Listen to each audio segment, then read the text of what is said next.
Assalamu alaikum warahmatullahi wabarakatuh. May peace, mercy, and blessings of Allah subhanahu wa ta'ala be upon you. Be upon all of you beautiful souls. Welcome to Good Character Institute. Today I will light up all of you beautiful souls' hearts with the meaning of how to overcome the pain of loss of lives. In order for us to better understand how to overcome the pain of loss of lives, we need to first understand that instead of numbing the wound, we need to overcome the wound. For example, let's say if you have a wound on your hand, okay, and you keep numbing the wound, what's going to happen is the wound's going to get infected, the infection is going to spread, and then that's going to spread into your body. And then that's going to cause you to die if you're going to keep numbing the wound, okay? Learn to overcome the pain. Don't let the pain handicap you. Don't let the pain paralyze you. Learn to overcome that pain. So, first you rectify that there is a wound. You accept the fact that there is a wound. Then you put alcohol wipe on it. Then you put antibiotics on it. And then you save your limb and you also save your body, right? The scar is always going to be there, but you have to learn to overcome the pain. So for example, Prophet ﷺ loved Khadija radiallahu ta'ala anhu enormously, okay? To the level where his wife, Aisha radiallahu ta'ala anhu, who was alive, was actually jealous of the one who passed away. Khadija radiallahu ta'ala anhu had passed away at that time. So his love was so enormous for Khadija radiallahu ta'ala anhu that even after her death, he wasn't able to forget her. His love was so much towards her. But he still healed the wound by getting married again, okay? He didn't let the wound make him paralyzed or handicapped. The scar of her not being there in his life was there for life, but he still healed the wound by overcoming that obstacle by getting married again, okay? Same thing with Khadija radiallahu anha. When her first husband passed away, she healed the wound by getting married again. When her second husband passed away, she healed the wound by getting married again. And the third time she got married to Prophet ﷺ. So learn to heal the wound, okay? Don't numb the wound. You know, a lot of us, what we do is we numb the wound by, a lot of the people, they drink and that's how they numb the wound.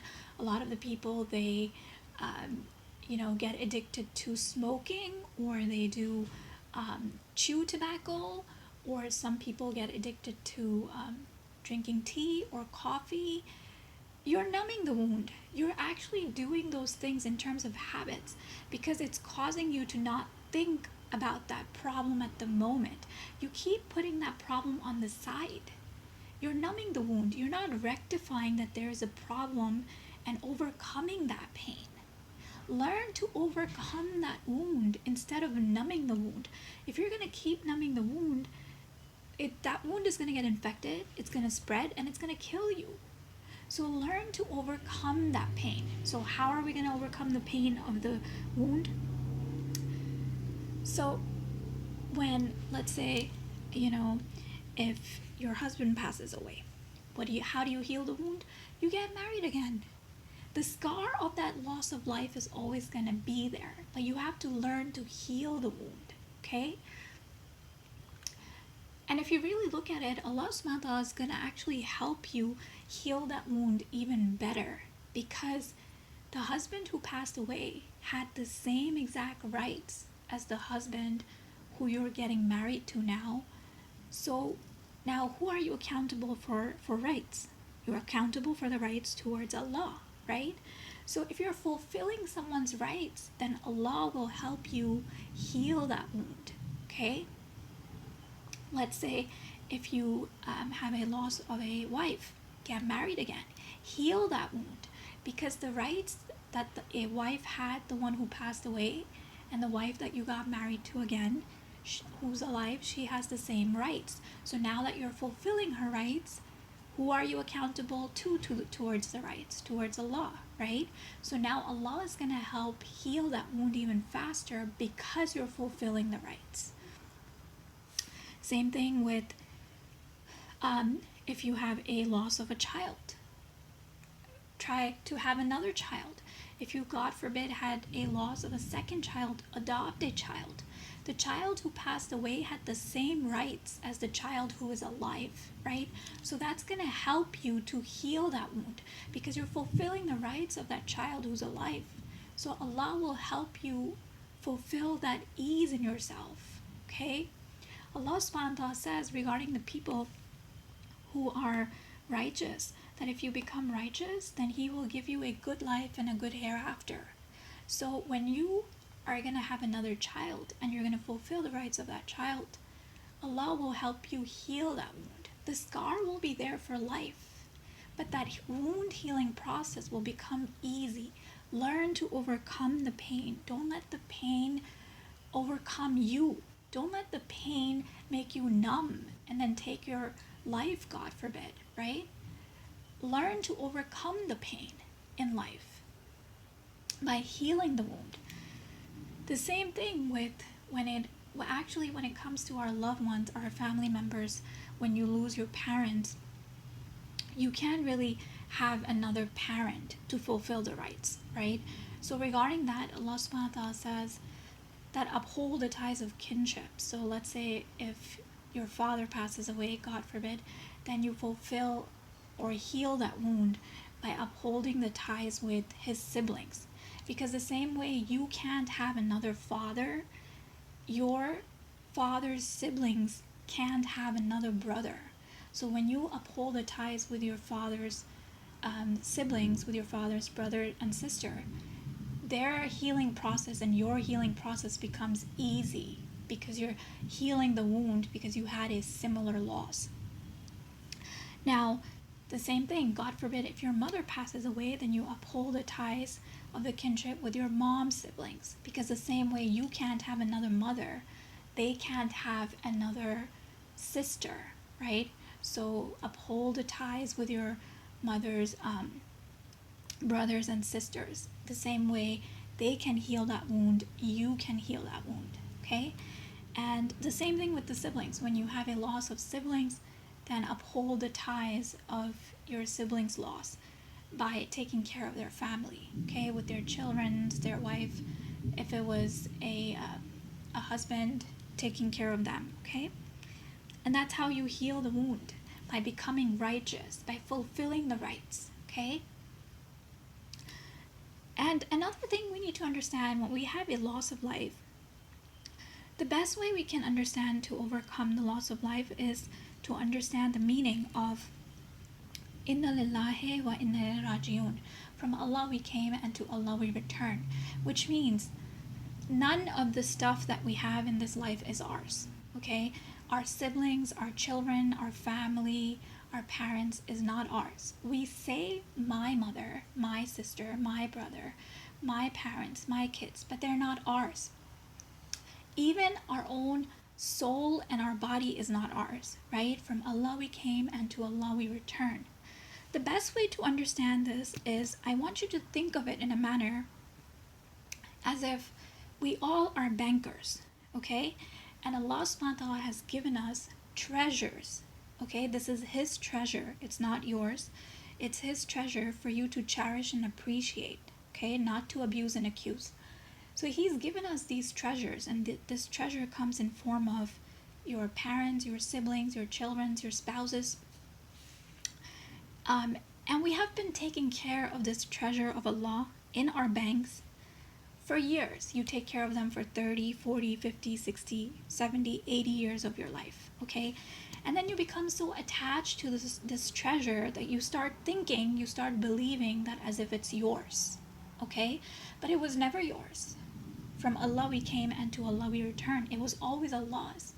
He gave you these treasures so that the journey of life becomes easy for you to travel, so that you have these blessings to make the obstacles of your life easy for you. He can take them back whenever he wants. This is his. And that's another thing that I would like to bring up, is that we say our parents, our children's, our family, we treat the outsiders with the best of behavior, but we don't treat our family members the best. Prophet ﷺ said, the best of you are those who are best to your family members. And family members is not just your wife and your children. Family members is your parents, your siblings, your uncles, your aunts, your kinship. So we have to treat our family members the best because they're not ours. See, if it was your property, you can treat it however you want, but it's not yours. It's Allah's. Because your family members it is Allah subhanahu wa ta'ala's property, you have to treat them as Allah's treasure, not as something that you own. You don't own them. Allah owns them. So you have to treat them the best, okay? So may Allah subhanahu wa ta'ala make it easy for us to overcome the loss of lives in our lives. And we are the best creation of God. Let's try to become the best version of ourselves by raising goodness in each other, by upholding the ties of our kinship, by forgiving and forgetting others for the bad that they have done, by learning to forgive, and by bringing out goodness in each other, by becoming the best version of ourselves. Human beings are the only creatures that have the privilege to be better than the angels. And we can only become better than the angels if we become righteous, right? If we listen to the advice of our Maker, if we apply his advice and we better ourselves, if we improve ourselves towards betterment. So let's try to better ourselves towards improvement. And when you become righteous, Allah subhanahu wa ta'ala says in the Quran that he's going to give you a good life and a good hereafter. So let's try to become righteous. Let's try to help one another towards nothing but goodness. Allah subhanahu wa ta'ala says in the Quran, whoever does righteousness, whether male or female, while he is a believer, we will surely cause him to live a good life, and we will surely give them their reward in the hereafter according to the best of what they used to do. So if you become righteous, then Allah subhanahu wa ta'ala is guaranteeing you a good life and a good hereafter. How do you become righteous? Allah subhanahu wa ta'ala says in the Quran that you will not attain righteousness till you spend in charity of the things you love. So until you don't give away the things you love in charity, you will not become righteous. So think about it. When we have a loss of life, we're actually giving away something we love, right? So that actually helps us become righteous. And then we can overcome the wound by getting remarried and fulfilling that right, so that Allah subhanahu wa ta'ala can help us heal that wound even better, okay? And when we lose a child, by having another child, okay? When we lose our parents, upholding the ties with our parents, our father's family, if we lose a father. If we lose a mother, upholding the ties with our mother's family, okay? And when we lose our siblings, upholding the ties with our siblings, if you lose a sister, you uphold the ties with her husband and her children. If you lose a brother, you uphold the ties with his wife and his children, okay? And one of the most beautiful things about Allah subhanahu wa ta'ala is that even though all of these blessings are Allah subhanahu wa ta'ala's treasure, it was never ours, he says that, he will, if he has taken something from us, he will replace it with something better.